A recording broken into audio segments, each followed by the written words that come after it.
Good morning class. आज हम हमारे नए टेस्ट पेपर का सॉल्यूशन बनाते हैं। टेस्ट फॉर्म नंबर है हमारे पास 026824। ये हमारे पास सीजीएल एग्जाम की टेस्ट सीरीज है जिसमें मैथ्स के टोटल 25 क्वेश्चंस आते हैं। तो हम इन 25 क्वेश्चंस का एनालाइज करते हैं आज के पेपर को स्टार्ट आज के पहले क्वेश्चन से। पहला क्वेश्चन ये रहा हमारी स्क्रीन पर।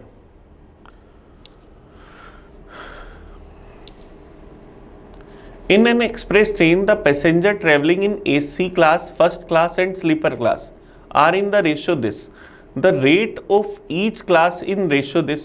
If total income from this train is 54,000, find the income from AC class for the train. हमारे पास ट्रेन में तीन क्लास है, AC क्लास, फर्स्ट क्लास और स्लीपर क्लास। इसमें जो पैसेंजर्स है, पैसेंजर ट्रेवल कर रहे, उनका जो रेशो है वो हमारे पास है 1:2:7।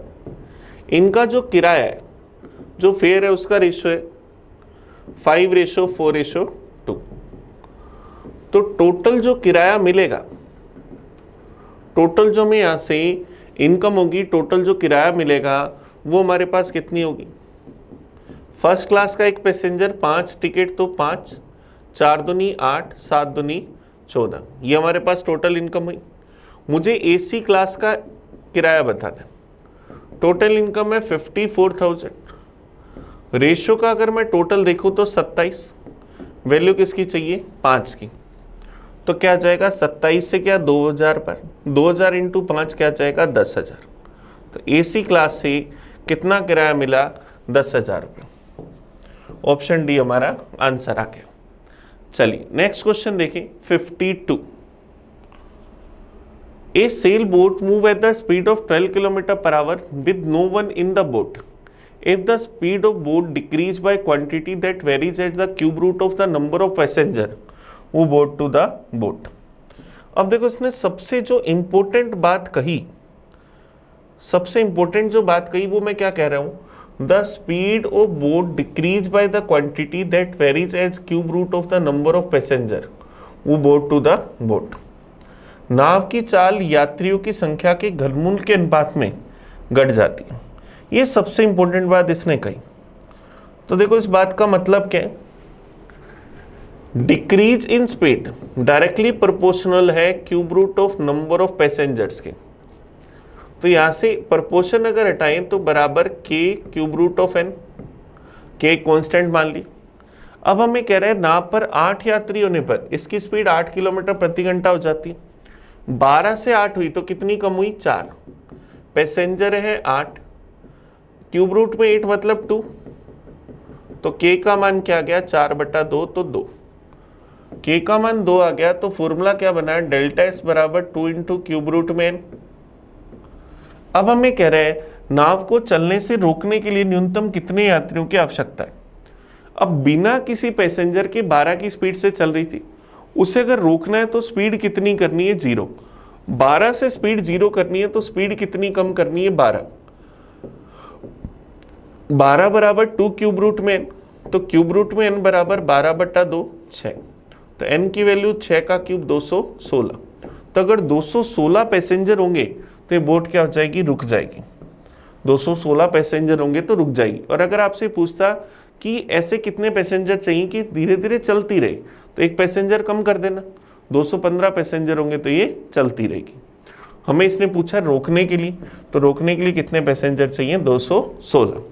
नेक्स्ट क्वेश्चन देखते हैं 53। A boy had to divide 49471 by 209.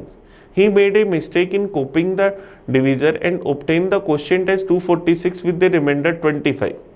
What divisor did the boy copy? हमें कहा गया कि इस नंबर को हमें 209 से डिवाइड करना था।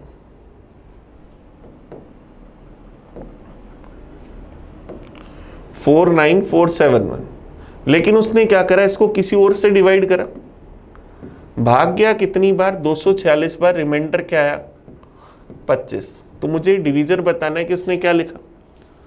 तो मुझे पता है d इंटू 46 प्लस 25 बराबर 49,471, तो d इंटू 246 बराबर 25 उधर जाती माइनस क्या, 11 में से 5 गए 6, 6 में से 2 गए 4, तो क्या आ गया 49446।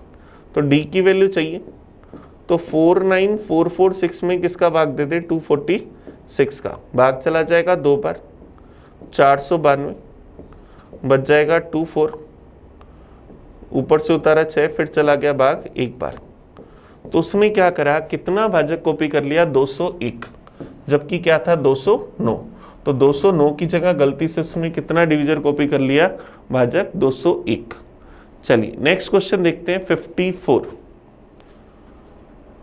The sum of two number is 540, their LCM is 2310, then find the HCF of these two numbers. अब देखो नंबर्स अगर मैं रेशियो लेता हूं, नंबर्स का रेशियो लेता हूं, ए रेशियो बी, एचसीएफ लेता हूं एच, तो नंबर्स क्या होंगे, एच ए और एच बी। तो एच ए और एच बी का सम है 540, एलसीएम जो होता है खुद वो होता है एच ए बी, वो है हमारे पास 2310। तो इन सब में एच कॉमन आएगा, मुझे एच की वैल्यू चाहिए, तो मेरे को क्या करना है, उसका एचसीएफ बताना है, मुझे एचसीएफ बताना है। तो मैं क्या करूं, लॉन्ग डिवीजन मेथड का यूज करूं, इन दोनों का कॉमन फैक्टर निकाल लूं।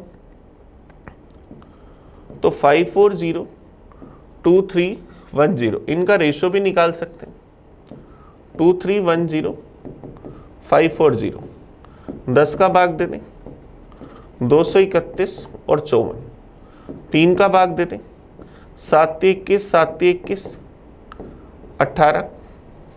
अब इसके बाद 11 और 7 नहीं कट रहा, तो भाग दिया 10 और 3 का, तो एचसीएफ कितना बना, 10 इंटू 3 30, ये आ गया। आप चाहो तो लॉन्ग डिवीजन मेथड से भी निकाल सकते थे, तो ऑप्शन ए हमारा आंसर आ गया। चलिए नेक्स्ट क्वेश्चन देखते हैं, question number 55। A man travel 1/3 of journey with 10 meter per second, 2/3 of the remaining journey with 20 meter per second, and rest of the journey with 30 meter per second. What is the average speed of full journey?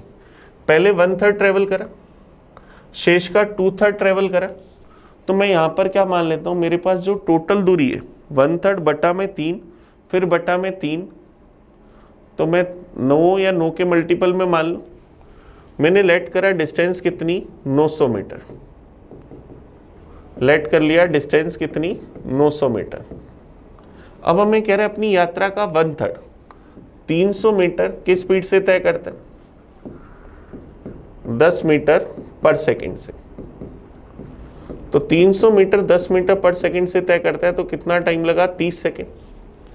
फिर कह रहे remaining का 2/3, बची दूरी कितनी, 600, 600 का 2/3 मतलब 400, 400 की स्पीड से तय करता है 20 की स्पीड से, तो कितना टाइम लगेगा, 20 सेकंड। 400 3 700, तो बचा कितना, 200। ये किस स्पीड से तय करता है, 30 से, तो कितना टाइम लगा, 20/3 सेकंड। तो मुझे पूरी यात्रा के दौरान एवरेज स्पीड बतानी, तो टोटल टाइम कितना लगा, 50 + 20/3, तो क्या जाएगा 150 170/3 सेकंड। तो एवरेज स्पीड क्या होगी, total distance upon total time, total distance 900, total time 170/3, 170 नीचे 3 ऊपर, 0 से 0 कट गया, 270/17, 17 से गया एक बार, बच गया 100, 17 से 102 होता है, तो लगभग क्या जाएगा, 16 मीटर पर सेकंड। लगभग चाल निकालें तो क्या आया, 16 मीटर पर सेकंड। एक बार चेक करें, पूरी यात्रा के दौरान औसत चाल मीटर पर सेकंड, 270 में हम 17 का भाग दे देते हैं,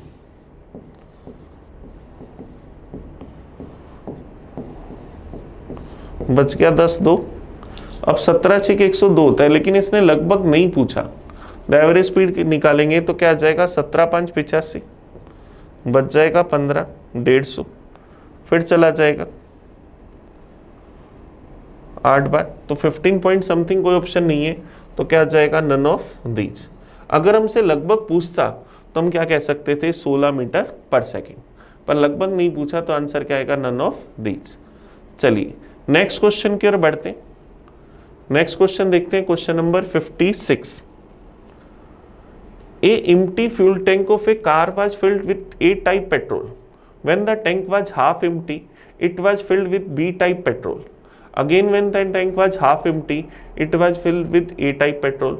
When the tank was half empty again, it was filled with B petrol. What is the percentage of A-type petrol in the tank? सबसे पहले खाली था तो A तरह का पेट्रोल भरा गया। मान लिया टैंक में इस तरह का 100 लीटर पेट्रोल था।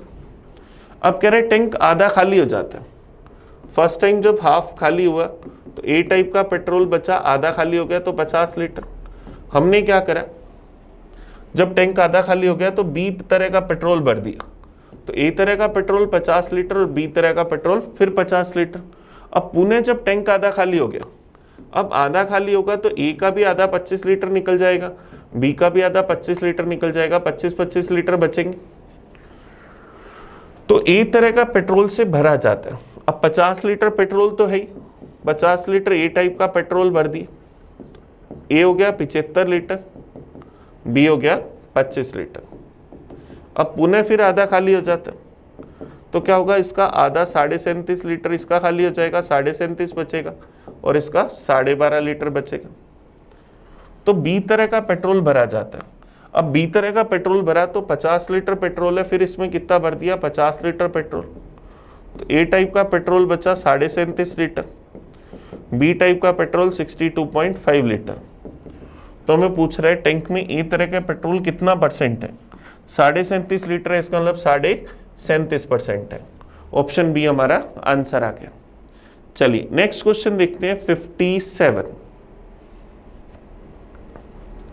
Find the area of the shaded part when radius of each circle is 2 centimetre. प्रत्येक सर्किल की त्रिज्या 2 सेंटीमीटर है तो छायांकित भाग का क्षेत्र बताना। अब देखो ये शेडेड पोर्शन क्या पंचभुज में बना हुआ है, तो हमें ये प्रत्येक एंगल निकालना पड़ेगा। तो पेंटागन का प्रत्येक अंतःकोण, ईच इंटीरियर एंगल निकाले, ईच इंटीरियर एंगल निकालते हैं। एंगल होता है n-2 इंटू 180 डिग्री बटा में n, तो क्या आ जाएगा 3 गुना 180 बटा में 5। प्रत्येक अंतःकोण इतने डिग्री का होगा। अब ऐसे टोटल 5 कोण है तो टोटल कितना हो जाएगा, पांचों कोण का 180 इंटू 3 540 डिग्री। अब मुझे इस शेडेड रीजन में मिलाकर टोटल 540 डिग्री कोण बनने, इसका एरिया बताना है। तो सेक्टर के एरिया का फॉर्मूला क्या होता है, पाई आर स्क्वायर थीटा अपॉन में 360 डिग्री। 180 से क्या 2 बार, 180 से क्या 3 बार, 2 से 2 चला गया, 3 दूनी 6 पाई। तो एरिया कितना आ जाएगा 6 pi centimetre square. Option B इसका आंसर आ गया। चलिए नेक्स्ट क्वेश्चन देखते हैं 58। P इज इक्वल टू 343, तो हमें इसकी वैल्यू बतानी। अब हमारे पास क्या है, क्यूब रूट में P into P square plus 3P plus 3 plus 1। तो P का अगर मैं अंदर गुना कर दूं तो P cube plus 3P square plus 3P plus 1। तो ये क्या बना, क्यूब रूट में P प्लस 1 का होल क्यूब। तो क्या आया, क्यूब रूट से क्यूब कैंसिल तो P प्लस 1। तो 343 प्लस 1 क्या बनेगा 344। ऑप्शन ए हमारा आंसर आ जाएगा। तो इस क्वेश्चन का सही आंसर हमारे पास क्या है, ऑप्शन ए। चलिए नेक्स्ट क्वेश्चन की ओर बढ़ते हैं। Question number 59। In triangle ABC angle A is equal to 60 degree. A कोण है 60 डिग्री का, एडी इस कोण का समद्विभाजक है जो इसको 2 बराबर भागों में बांटता। तो हमें एडी का मान बताना है। अब देखो ट्रायंगल एबीसी का एरिया बराबर हम लिख सकते हैं triangle ABD plus triangle DAC का एरिया। ट्रायंगल का एरिया होता है 1/2 into 5 into 7 into sine 60 degree. 2 भुजाएं पता और उनके बीच का कोण पता हो तो 1/2 दोनों भुजाओं का मल्टीप्लाई इंटू 60 डिग्री। एडी को अगर मैं एक्स मान लूं तो यहाँ से क्या आएगा 1/2 5 into x into sine 30 degree plus क्या आ जाएगा 1/2 x into 7 into sine 30 degree. 1/2 तो सब में 2 हटा दो, 7 5 35 साइन 60 डिग्री √3/2 5 गुना एक्स गुना साइन 30 डिग्री 1/2 7 गुना एक्स गुना 1/2 2 यहाँ से हटा दो 35x बराबर 5x प्लस 7x तो 12x बराबर 35√3 तो x की वैल्यू 35√3/12 तो ये क्या आ जाएगी AD की लंबाई आ जाएगी।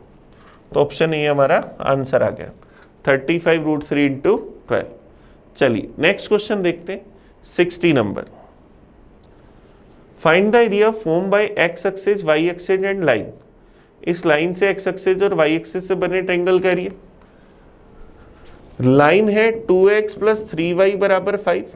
5 का अगर भाग दे दूं तो x बट्टा में 5/2 प्लस y बट्टा में 5/3 बराबर 1। तो x एक्सिस पर काटा गया अंतःखंड ये, y एक्सिस पर काटा गया अंतःखंड ये।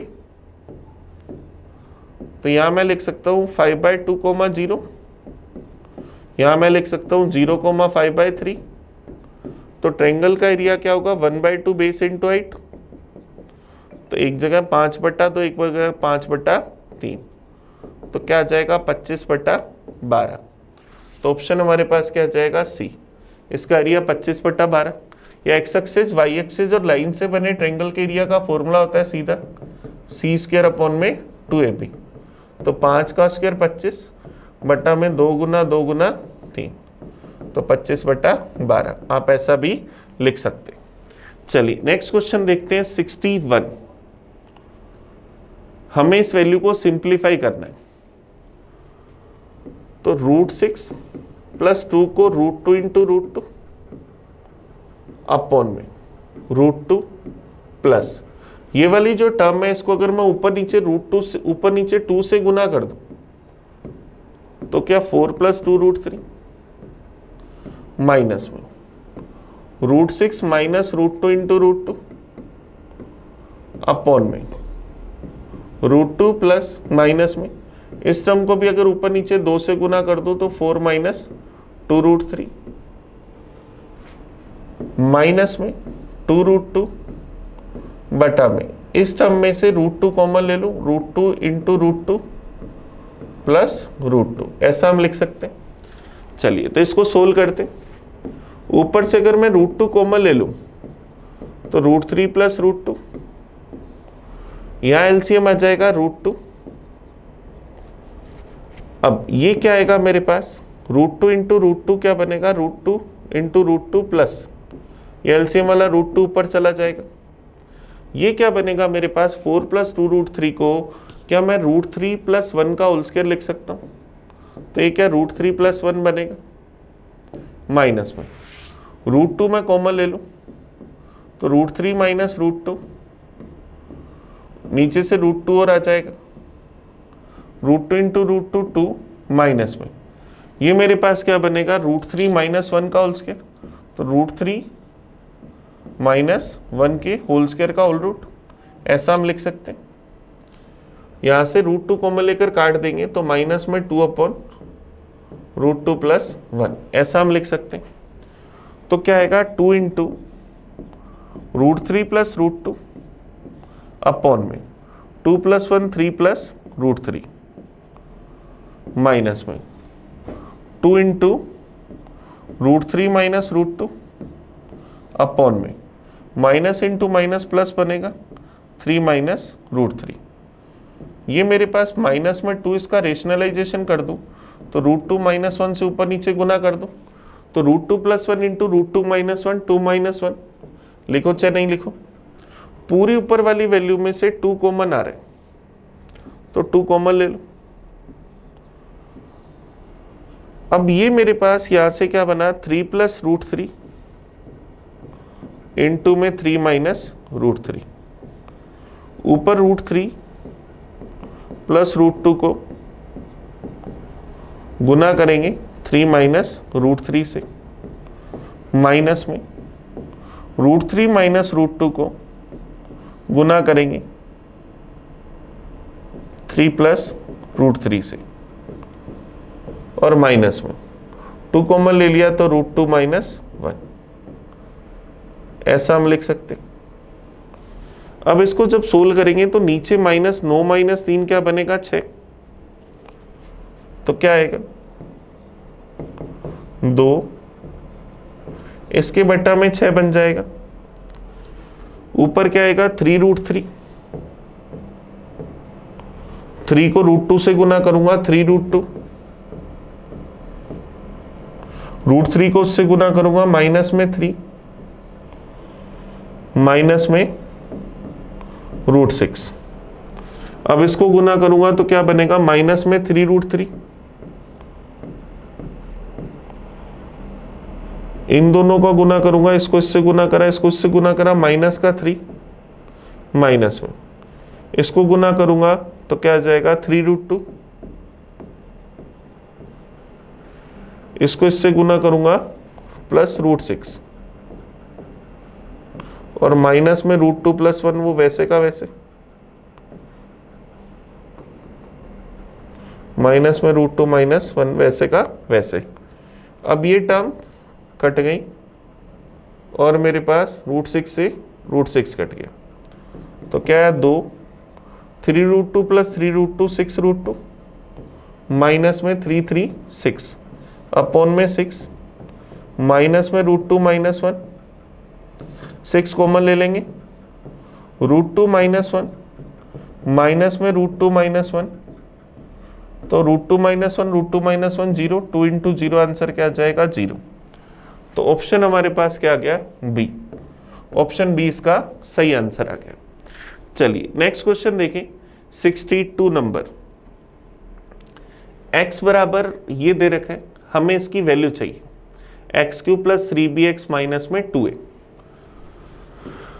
तो x की वैल्यू है a प्लस रूट में a² + b³ की power 1/3 plus a minus root में a² + b³ की पावर 1/3। हमें इसकी वैल्यू बतानी है तो इसका क्यूब कर दो। हम अगर इसका क्यूब करते हैं तो हमारे पास क्या आएगा x³ बराबर, इसका क्यूब करूंगा तो a प्लस रूट में a² + b³ plus a minus में रूट में a² + b³ प्लस 3ab, तो इनका गुना हो जाएगा, a प्लस रूट में a² + b³ का पावर 1/3 इंटू के अंदर a माइनस रूट में a² + b³ इसकी पावर 1/3, और a + b की जगह मैं क्या लिख दूंगा x, ऐसा मैं लिख दूंगा। तो x³ बराबर ये टर्म तो कट गई, a + a 2a प्लस 3, इसको अगर सोल्व करूं a + b into a minus b a² minus b², तो क्या बनेगा a² माइनस a² माइनस में b³ की पावर 1/3 इंटू x, तो ये आपस में कट जाएंगे, तो x³ बराबर 2a प्लस 3 इंटू मेरे पास क्या माइनस b³ की पावर 1/3, तो माइनस आके आ जाएगा माइनस 3bx, मेरे पास क्या आ जाएगा माइनस 3bx, तो उसको उधर ले आए, प्लस 3bx माइनस में 2a बराबर क्या बनेगा 0, तो x³ + 3bx माइनस 2a इसकी वैल्यू क्या आ जाएगी 0। ऑप्शन डी इसका सही आंसर आ जाएगा। तो हमारे पास इस क्वेश्चन का सही आंसर आया ऑप्शन डी। क्लियर है भाई, कहीं कोई कंफ्यूजन? चलिए नेक्स्ट क्वेश्चन देखें, 63। 9 numbers are written in ascending order. The middle number is average of the 9 numbers. Middle number 9 numbers का एवरेज है, तो अगर मैं कहूं लेट जो मिडल नंबर है वो x है, वो सबका एवरेज है, तो टोटल क्या होगा 9 नंबर्स का 9x, टोटल क्या होगा 9 नंबर्स का 9x। पहली 5 बड़ी संख्याओं का औसत 68, पहले 5 नंबर्स का एवरेज 68, तो टोटल कितना 340। फिर कह रहा है 5 छोटी संख्याओं का औसत 44, तो 5 छोटी संख्याओं का औसत 44, तो टोटल कितना हुआ 220। तो 10 नंबर्स का टोटल कितना हो गया 560। तो हमें सभी 9 संख्याओं का योग बताना है। अब 9 नंबर्स का टोटल था 9x, मिडल वाला नंबर x था तो वो वापस से रिपीट हुआ, तो 10 नंबर का टोटल 10x। 10x बराबर 560 के, तो x बराबर 56। तो 9 नंबर का टोटल 9x, तो 56 इंटू 9, 9 6 54, 5 504। तो ऑप्शन सी हमारा आंसर आ जाएगा कि सबकी मिडल वैल्यू x थी तो टोटल हुआ 9x, मुझे 9x की वैल्यू चाहिए थी तो 504 हमारा आंसर आ गया। नेक्स्ट देखते हैं 64। If alpha is the angle of first quadrant such that cosec 4 alpha plus 7 equal to 17 plus cot की पावर 4 अल्फा, तो साइन अल्फा की वैल्यू चाहिए। कोसेक की पावर 4 अल्फा बराबर 17 प्लस कोट की पावर 4 अल्फा, तो क्या कोसेक की पावर 4 अल्फा माइनस कोट की पावर 4 अल्फा बराबर 17। A square minus B square क्या होता है, ए प्लस बी ए माइनस बी, तो cosec square alpha plus coat square alpha into में कोसेक स्क्र अल्फा माइनस में कोट स्क्र अल्फा बराबर क्या आएगा 17।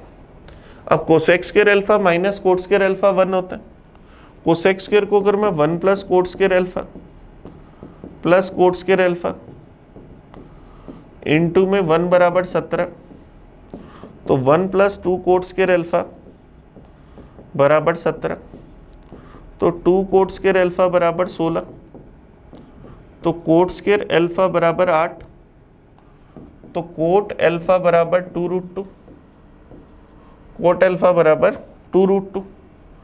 मुझे चाहिए साइन अल्फा का मान।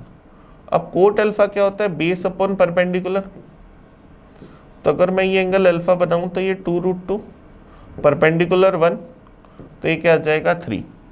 तो मुझे क्या चाहिए साइन अल्फा का मान, परपेंडिकुलर अपॉन हाइपोटेनियस, परपेंडिकुलर 1 और हाइपोटेनियस 3, तो ऑप्शन क्या आ जाएगा ए।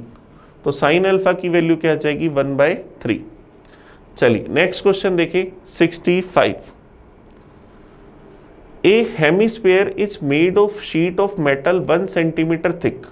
If the outer radius is 5 centimeter, what is the weight of hemisphere? 1 centimeter cube of metal weight 9 ग्राम। हमने एक हेमिस्फीयर बनाया,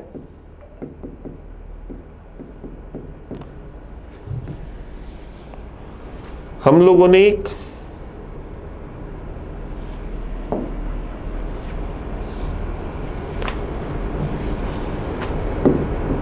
हेमिस्फीयर बनाया जिसकी बार की रेडियस कितनी है 5। ये धातु से बना है जिसकी मोटाई 1 सेंटीमीटर है, तो अंदर की रेडियस क्या होगी 4। इसमें अगर मैं धातु का वॉल्यूम निकालूं तो क्या होगा, बार के वॉल्यूम में से अंदर का वॉल्यूम घटा दूं, 2/3 पाई आर क्यूब माइनस में 2/3 पाई आर क्यूब, तो क्या आ जाएगा 2/3 pi r cube minus r cube, तो 2/3 पाई 5 का क्यूब 125, 4 का क्यूब 64, तो 2/3 पाई इंटू 61 सेंटीमीटर क्यूब, ये हमारे पास है। हमें पता है 1 सेंटीमीटर क्यूब का भार है 9 ग्राम, 1 सेंटीमीटर क्यूब का वेट है 9 ग्राम, तो क्या आ जाएगा 61 इंटू 2 122/3 पाई सेंटीमीटर क्यूब का वेट, 122/3 पाई गुना में 9, 3 से गया 3 बार, तो क्या आ जाएगा 366 पाई ग्राम। तो ऑप्शन क्या आ जाएगा बी, ऑप्शन बी इसका आंसर आ जाएगा। चलिए नेक्स्ट क्वेश्चन देखिए 66।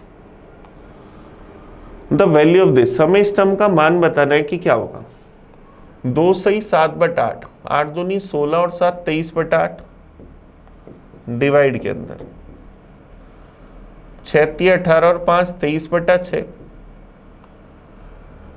2/7 ऑफ के अंदर 7/3, तो क्या बना 2/3 डिवाइड में 2/3 मतलब गुना में 3/2, गुना में 2 से ही 6/7, 7 दूनी 14, 6 20/7, ऑफ के अंदर 21/5 गुना में 3/2, गुना में 5/9, यह हमें दे रखे। तो 23/8, 3 से गया 2 बार, बट्टा में 23/4 मतलब गुना में 4/23, गुना में।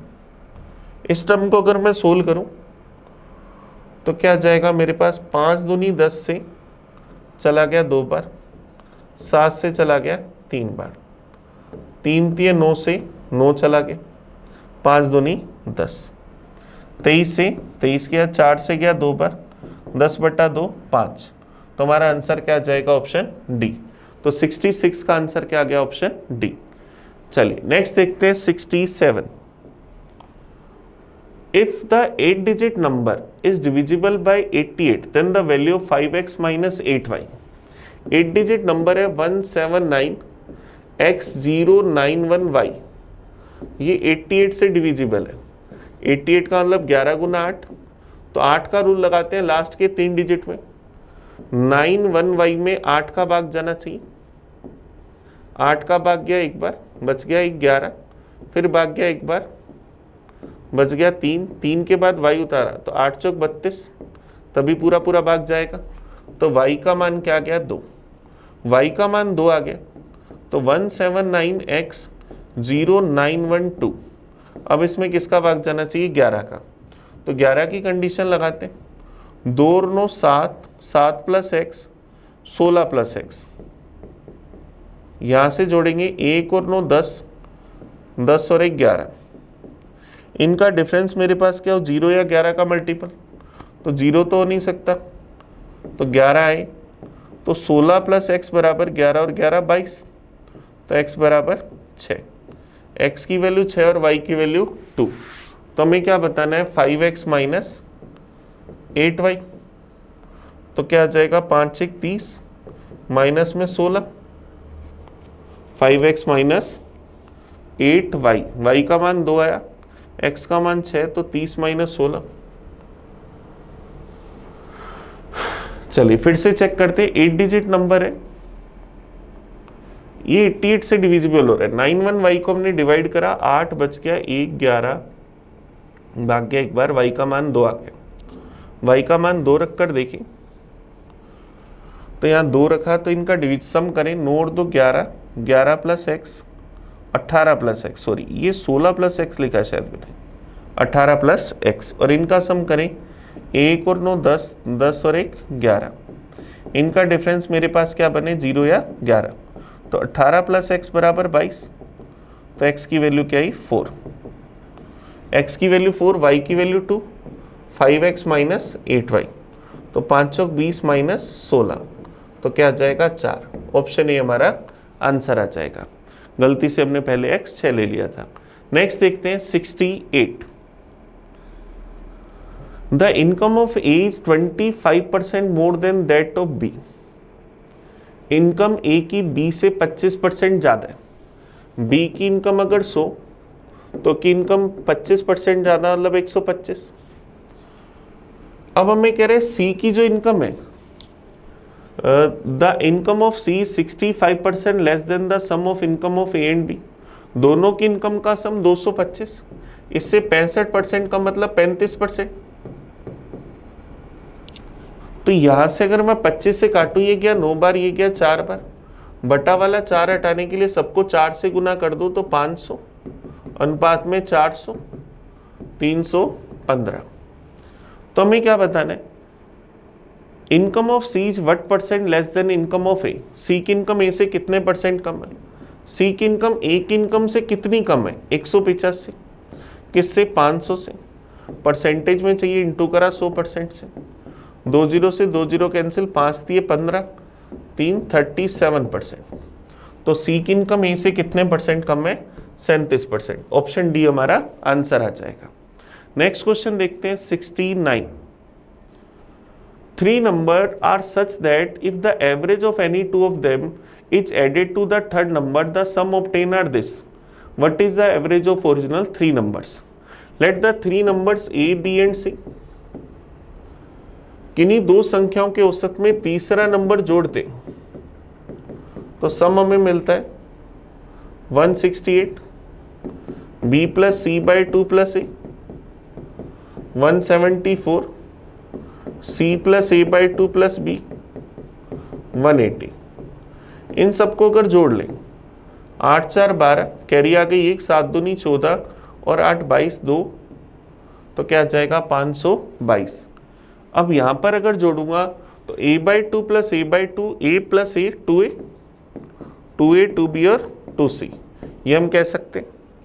तो क्या आ जाएगा a प्लस बी की वैल्यू 2 का भाग दे दें, 2 दूनी 4, 6 दूनी 12, 2 से 61। तो हमें a plus B plus C का एवरेज चाहिए, तो a plus B plus C by 3, तो 261/3, 8 3 24, 2 21 87। तो ऑप्शन बी हमारा आंसर आ जाएगा। तीन मूल संख्याओं का औसत क्या है 87। चलिए नेक्स्ट देखते हैं question number 70।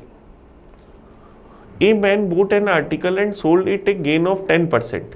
If he had bought the article at 20% less and sold it for rupees 1000 more, he would have made a profit of 40%. The earlier selling price of article in rupees is. मान लिया article का cost price था 100, उसको 10% लाभ पर बेचता है, तो कितने में बेचता है 110 में। अब कह रहे 20% कम में वस्तु खरीदता, 20% कम में खरीदता मतलब कितने में खरीदता 80 में, और 1000 रुपये अधिक में बेचता तो 40% का लाभ होता, 80 का 40% 32, तो सेलिंग प्राइस आता है 112। पहले 110 था, अब 112, 2 की वैल्यू 1000 रुपये के बराबर, तो 1 की वैल्यू 500 रुपये। तो हमें उसका आरंभिक सेलिंग प्राइस बताना, इनिशियली सेलिंग प्राइस चाहिए 1000 रुपये की वैल्यू, 2 वैल्यू चाहिए 110 की, 2 से गया 55 बार 55 इंटू 1000 55,000। उसका इनिशियली सेलिंग प्राइस क्या था 55,000 रुपये। ऑप्शन डी हमारा आंसर आ गया। चलिए नेक्स्ट क्वेश्चन देखें 71। A and B can do a piece of work in 25 days. B alone can do 2/3 work या 66 से 2/3% of the same work in 30 days. In how many days A can do 4/15 part of the same work? तो A और B पूरा काम कर सकते हैं 25 दिन, B 2/3 काम करता है 30 दिन में, तो पूरा काम 45 दिन। टोटल वर्क आ गया 225। ए और बी की एफिशिएंसी 9, बी की एफिशिएंसी 5, तो ए की एफिशिएंसी 4। ए से 4/15 काम कराना है, 225 का 4/15 निकालें तो 15 चौक 60 पेड़ लगवाने, तो ए 60 पेड़ लगाने में कितना टाइम लेगा 60/4 15 दिन। तो इस काम का 4/15 भाग पूरा करने में कितना समय लेगा 15 डेज। ऑप्शन बी हमारा आंसर आ गया। नेक्स्ट क्वेश्चन देखते हैं 72। रूट में कोसेक्स माइनस 1 अपॉन कोसेक्स प्लस 1, इसकी वैल्यू बतानी है। कोसेक एक्स माइनस 1 अपॉन में कोसेक एक्स प्लस 1। रेशनलाइजेशन अगर कर दें, रूट में कोसेक एक्स माइनस 1 से ऊपर नीचे गुना कर दें तो ऊपर तो क्या जाएगा रूट हट जाएगा कोसेक एक्स माइनस 1, बटा में क्या आएगा रूट में कोसेक स्क्वायर एक्स माइनस में 1। अब कोसेक स्क्वायर एक्स माइनस 1 क्या होगा कोट स्क्वायर एक्स,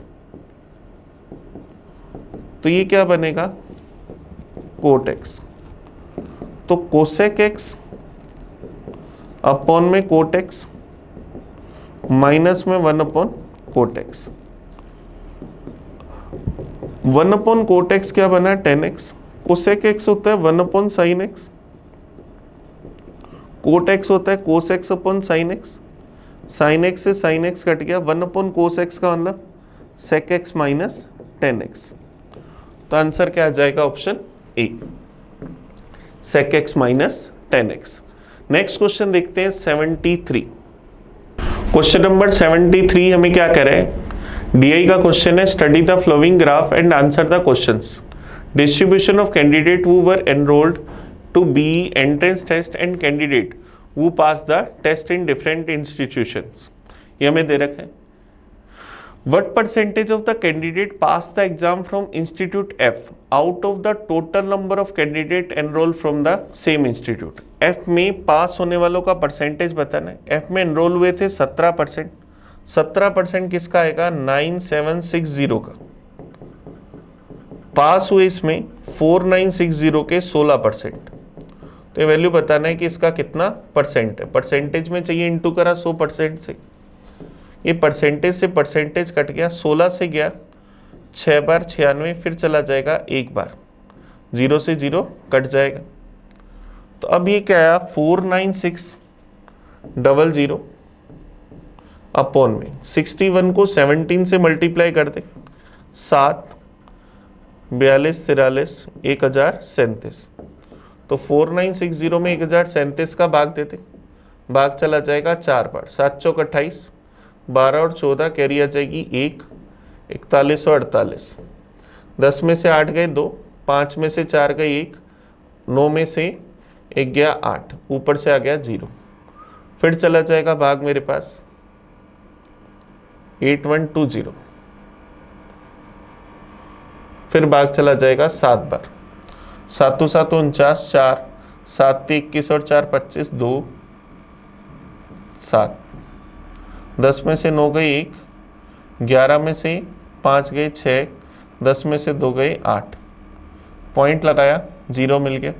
फिर भाग चला जाएगा 8 बार, 8 7 56, 5 8 3 24 और 5 29, 2 8। तो क्या आ जाएगा? 47.83%।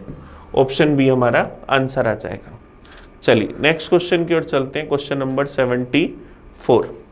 संस्था ए और जी के लिए नामांकित उम्मीदवारों में पास उम्मीदवारों का परसेंटेज बताना है कि कितना है। ए और जी में मिलाकर एनरोल कितने हुए थे? 31%।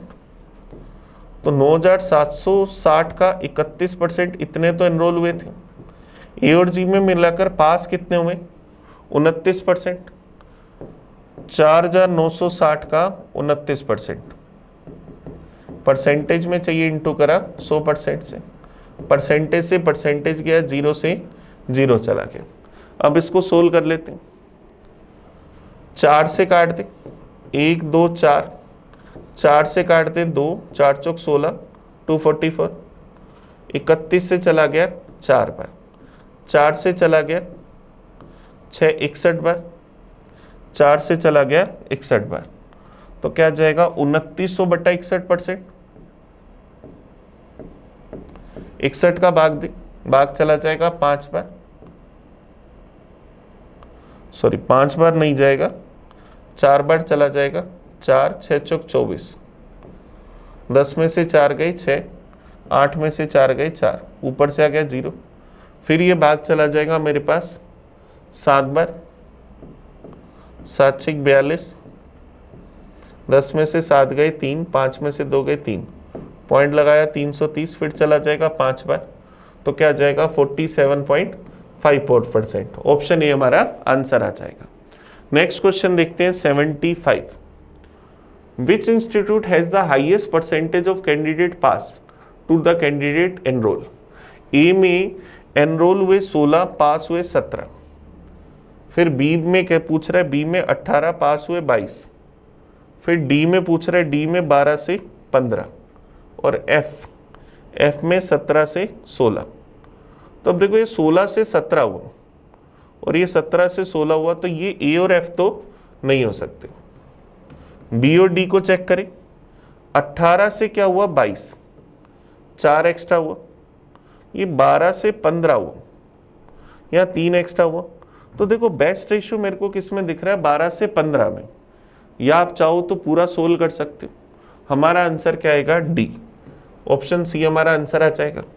क्योंकि बी में अगर मैं चेक करूंगा तो एनरोल हुए थे 9760 के 18%, 4960 के पास हुए 22%। ये परसेंटेज में निकालेंगे। डी के लिए हम निकालेंगे 9760 के एनरोल हुए थे 12%, पास हुए थे 4960 के 15%। तो इनको सोल्व करना पड़ेगा। तो आंसर आएगा परसेंटेज से परसेंटेज गया, 0 से 0 के। अब यहाँ से इसको 4 से काटा 124, 4 से काटा 244, फिर इसको 4 से काटा 31, 4 से इसको काटा 61,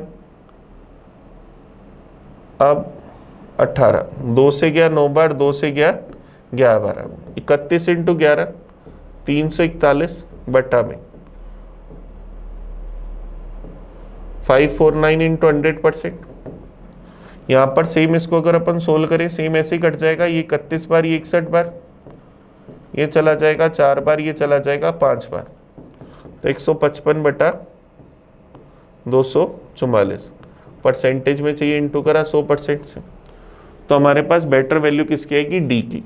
तो ऑप्शन सी हमारा आंसर आ जाएगा। चलिए, तो हम लोगों ने पूरे 25 क्वेश्चंस का एनालाइज करा। आप इस वीडियो को बड़े अच्छे से देखना। आपको कहीं भी कोई कन्फ्यूजन हो, कोई डाउट हो तो मुझे कमेंट करके बताना। हम मिलेंगे अगले पेपर के सॉल्यूशन के साथ। तो आप तब तक पढ़ते रहिए, आगे बढ़ते रहिए। Thank you. मैं आपका अपना प्रिंस।